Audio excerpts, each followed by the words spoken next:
A lonely billionaire offers his maid a contract to be his wife for 2 weeks. He never expected that.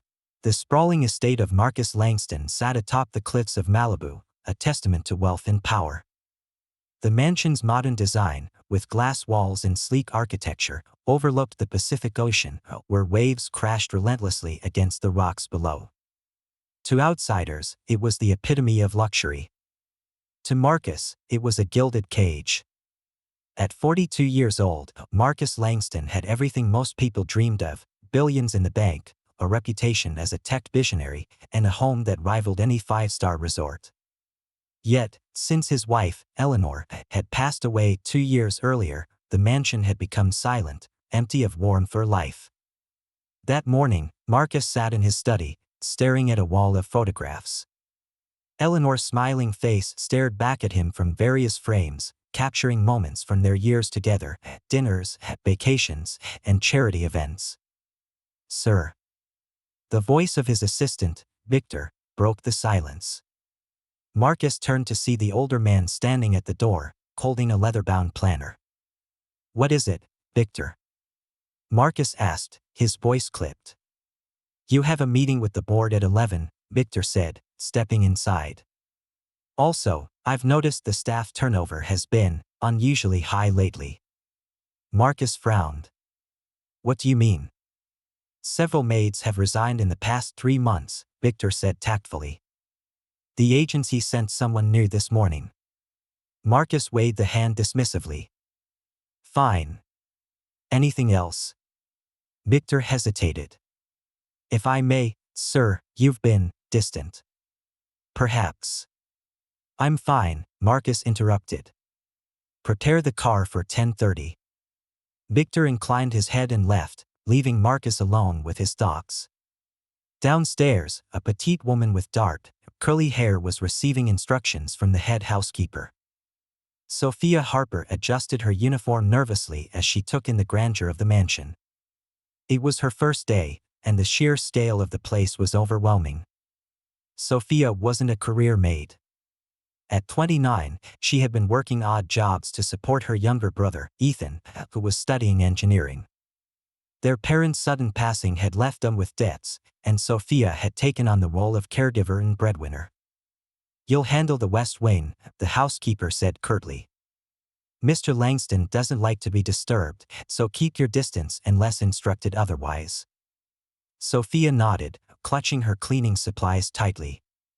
She had heard stories about Marcus Langston, a reclusive billionaire with a reputation for being difficult. As Sophia started her tasks, she couldn't help but notice the eerie quiet of the mansion. The West Wing was immaculate, with minimalist decor and floor-to-ceiling windows that offered breathtaking views of the ocean. But the absence of personal touches, no scattered books, no misplaced furniture, made the space feel more like a museum than a home. Hours later, as Sophia dusted a row of shelves in the study, she found herself drawn to a particular photo. It was a candid shot of Marcus and Eleanor, laughing together on a yacht. Sophia stared at the image, noting the rare softness in Marcus's expression. "You're not paid to stand and stare." The deep voice startled her, and she spun around to see Marcus standing in the doorway, his sharp features unreadable.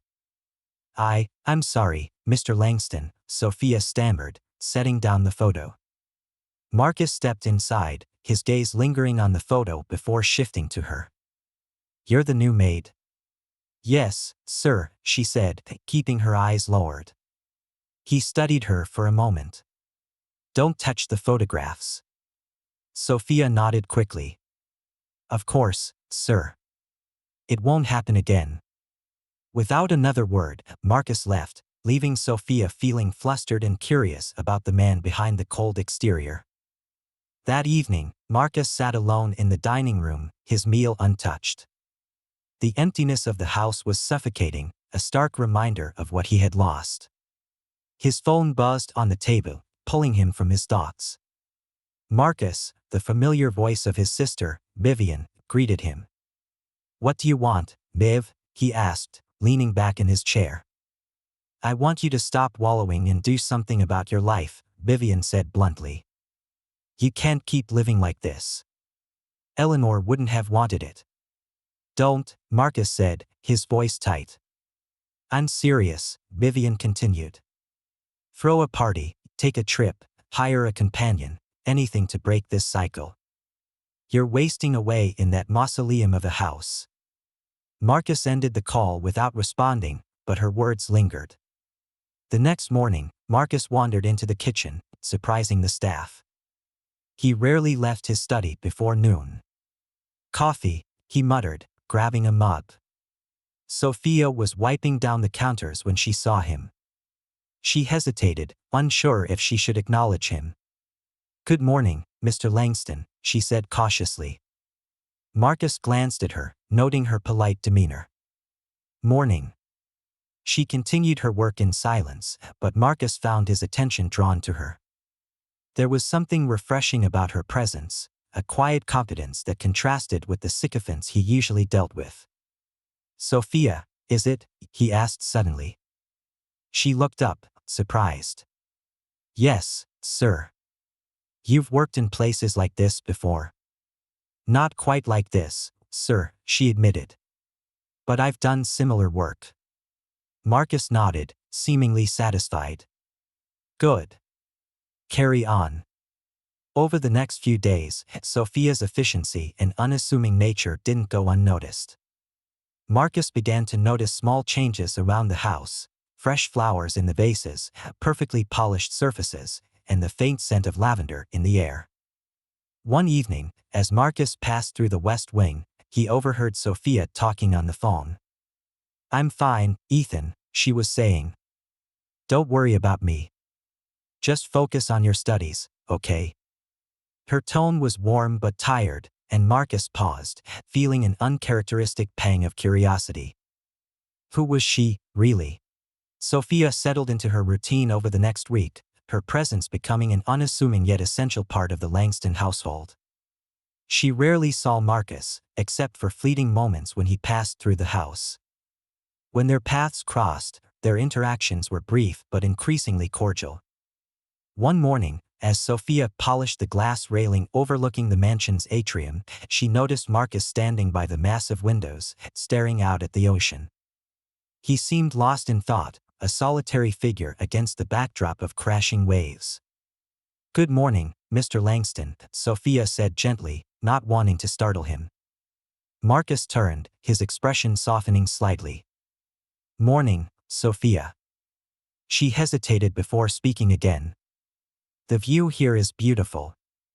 It is, he said, his voice carrying a tinge of melancholy.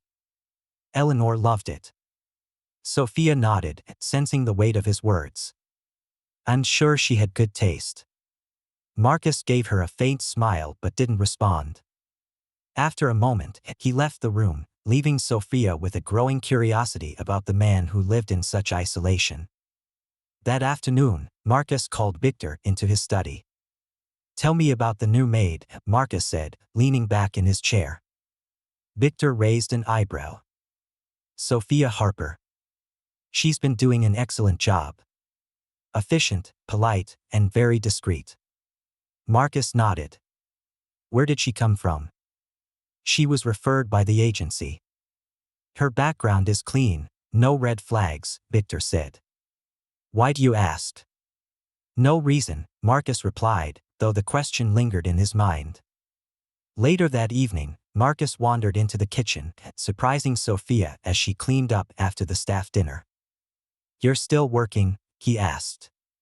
Sophia turned, startled. Oh, Mr. Langston. Yes, I just like to finish what I start. He nodded, pulling out a stool at the kitchen island. Do you always work this hard? She smiled lightly. Hard work doesn't scare me, sir. He watched her in silence for a moment. You remind me of someone. Is that a good thing? She asked cautiously. Yes, he said simply. Eleanor was determined, like you. Sophia paused, unsure how to respond. Thank you, Mr. Langston. For the first time, Marcus seemed at ease, sharing a rare moment of connection. The next morning, Marcus decided to step outside his routine. Instead of burying himself in work, he ventured into the garden.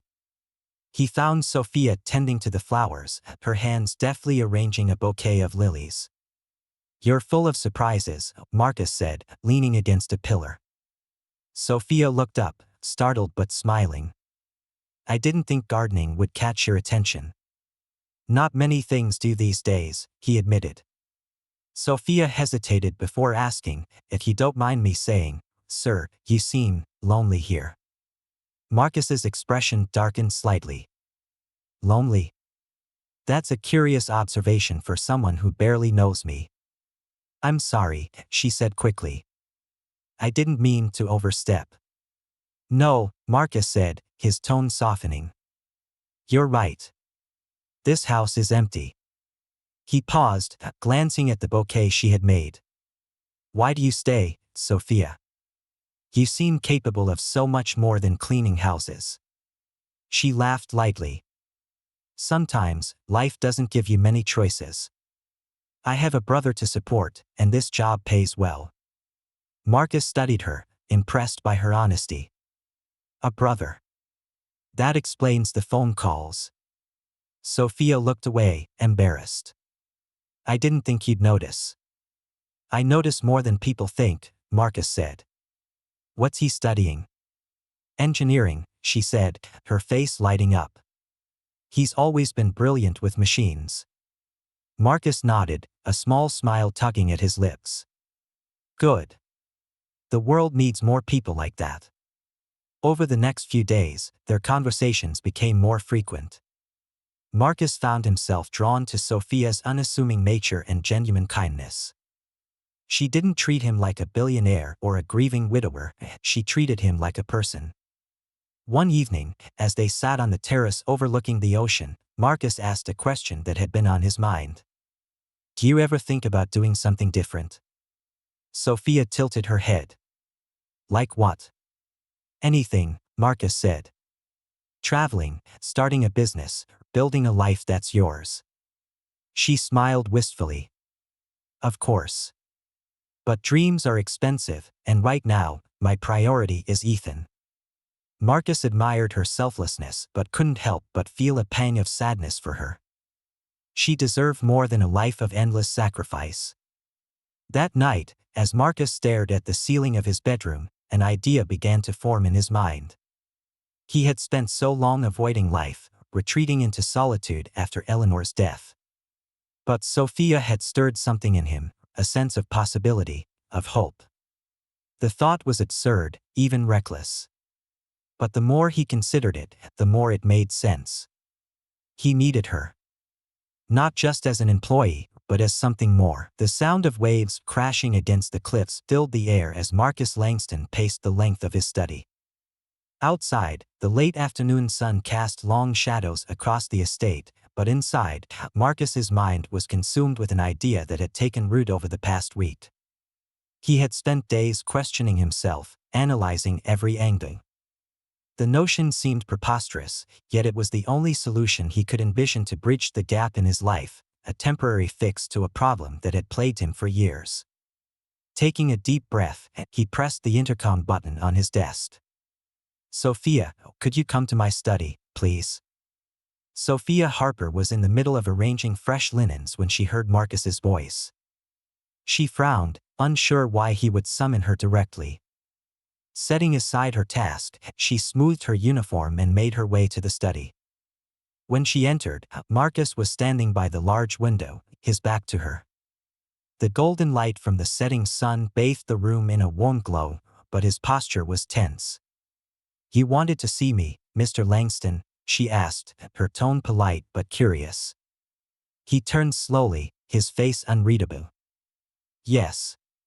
Please, have a seat." Sophia hesitated but complied, sitting on the edge of the leather armchair across from his desk. For a moment, Marcus said nothing, his piercing gaze studying her as if weighing an invisible scale. Finally, he spoke.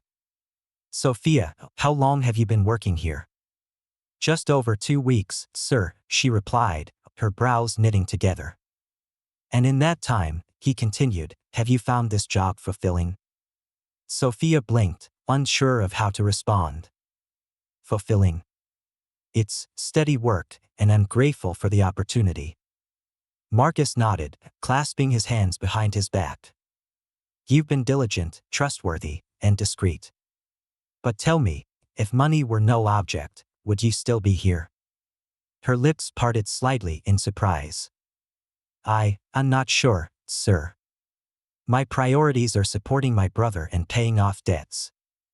I don't have the luxury of thinking beyond that. He walked to his desk, leaning against it. What if I could change that for you? What if I could give you a way to pay off your debts and secure your brother's future?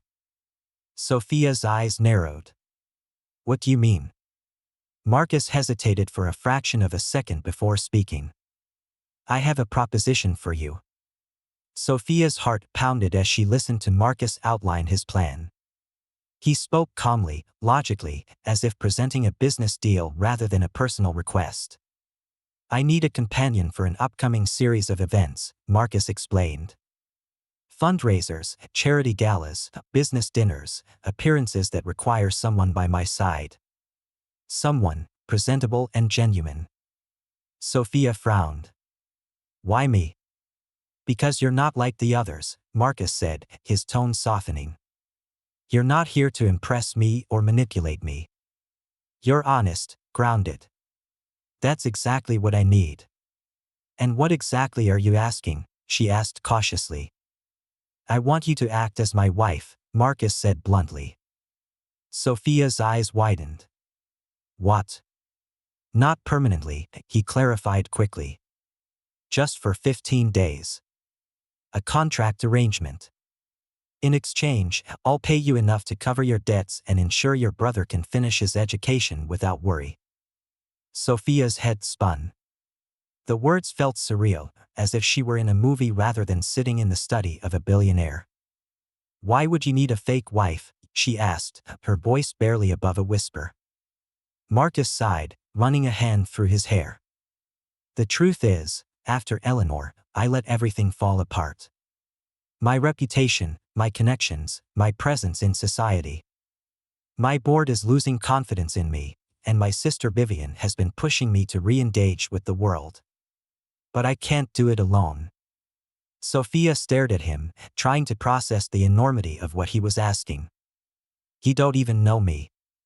I know enough, Marcus said firmly. I know you're loyal, hardworking, and capable of handling pressure. That's more than I can say for most people. She shook her head. This is insane. What if someone finds out? What if I mess it up? You won't, he said, his tone steady. I'll make sure of it. And once the 15 days are over, we go back to our lives. No strings attached. Sophia sat in silence, her mind racing. The offer was tempting, too tempting. It could solve everything, the debts, Ethan's tuition, even a chance to start fresh. But the risk was enormous. What if I say no? She asked quietly. Marcus's expression didn't change. Then nothing happens. You continue working here, and I find another way to handle my situation. She bit her lip, her thoughts a whirlwind of possibilities and fears. Can I think about it? Of course, Marcus said, his voice gentle. Take all the time you need. That night, Sophia lay awake in her modest room, staring at the ceiling. Marcus's words replayed in her mind, and the weight of the decision pressed down on her chest. She thought of Ethan, of the sacrifices they had both made to keep their heads above water. This could be the answer to everything, but the thought of pretending to be someone she wasn't terrified her. The next morning, she found Marcus in the garden, sipping coffee and reading the newspaper. Mr. Langston, she said, her voice trembling slightly. He looked up, his expression calm. Yes. Sophia took a deep breath. I'll do it. Marcus set his coffee down, a small, satisfied smile playing on his lips. Good. We'll discuss the details later. As she walked away, Sophia couldn't shake the feeling that her life was about to change in ways she couldn't begin to predict. The transformation began the next morning. A team of stylists and personal shoppers arrived at the Langston mansion, and Sophia found herself swept into a whirlwind of preparation. For the first time, she wore designer clothes, had her hair professionally styled, and learned the nuances of fine dining etiquette. Marcus was present during these sessions, observing quietly as Sophia adapted to the role. Though he maintained his usual reserved demeanor, there was a glimmer of approval in his eyes each time she successfully mastered a skill. "You're a quick learner," Marcus remarked one afternoon as Sophia practiced introducing herself to imaginary guests. "I've had to adapt quickly my whole life," Sophia replied with a small smile. Marcus nodded, his respect for her growing. The first event of the 15-day arrangement was a charity gala in Beverly Hills. The room was filled with the who's who of high society, business moguls, celebrities, and politicians. Marcus and Sophia arrived arm in arm, their polished appearances drawing admiring glances from the crowd. "You'll do fine," Marcus whispered as they entered the ballroom. Sophia nodded, her heart pounding. As the evening progressed, Sophia played her role perfectly.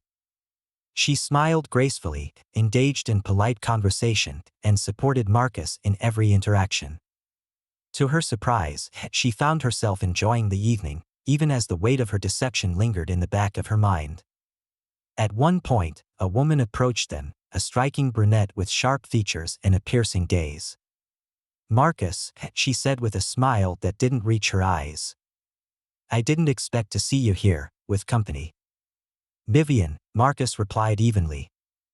"This is my wife, Sophia." Sophia extended her hand, maintaining her composure. "It's a pleasure to meet you." Vivian shook her hand, her expression unreadable. "The pleasure is mine." As Vivian walked away, Marcus leaned towards Sophia. "That's my sister. She's difficult." Sophia smiled faintly. "I noticed." Over the next several days, Marcus and Sophia attended more events, each one reinforcing their act as a married couple. But as the days passed, the line between pretense and reality began to blur. Marcus found himself drawn to Sophia's authenticity. She didn't fawn over his wealth or status. Instead, she challenged him, made him laugh, and brought a warmth to his life that he hadn't felt in years. Sophia, in turn, saw a different side of Marcus. Beneath his stoic exterior was a man who cared deeply, even if he struggled to show it. On the 12th day of their arrangement, Marcus invited Sophia to join him for a quiet dinner at the mansion. "I thought we were supposed to be at the corporate fundraiser," Sophia said as she sat across from him at the candlelit table. "I cancelled," Marcus said simply. "I thought we deserved a break." Sophia smiled, touched by the gesture. "Thank you. It's been a lot." Marcus nodded, swirling the wine in his glass. "I never asked, why did you agree to this?" Sophia hesitated. "Because I needed the money. For my brother, for our future. But also, I wanted to help you." Marcus looked at her, surprised. "Help me?" "You seemed lost," she said softly. "Like you were trying to find something but didn't know what. I thought maybe I could help you figure it out." Marcus's chest tightened at her words. For the first time in years, he felt truly seen. By the 15th day, Sophia and Marcus had developed an unspoken bond that neither could deny. But as the final event approached, a grand banquet at the Langston estate, Sophia couldn't shake the sense of impending finality. After the banquet, their arrangement would end. She would return to her life, and Marcus would return to his. The banquet was a resounding success, with guests praising the couple's grace and charm. But as the evening wound down, Sophia found herself standing alone on the mansion's balcony, staring out at the ocean. "Penny for your thoughts." Marcus's voice broke the silence. She turned to see him approaching, his tie loosened and his expression softer than usual. "I was just thinking about how much has changed in 2 weeks," she said. Marcus stepped beside her, his gaze fixed on the horizon. "It doesn't have to end, you know." Sophia's heart skipped a beat. What do you mean? I mean, you don't have to leave, Marcus said, his voice quiet but firm. These past 2 weeks, I felt alive for the first time in years. And it's because of you. Sophia looked at him, her breath catching in her throat. Marcus, I don't know what to say. Say you'll stay, he said, turning to face her. Not as part of an arrangement, but because you want to. Tears welled in Sophia's eyes as she searched his face. Are you sure? I've never been more sure of anything, Marcus said. Sophia smiled through her tears. Then yes. I'll stay. As the waves crashed against the cliffs below, Marcus pulled her into his arms, sealing their unspoken promise with a kiss.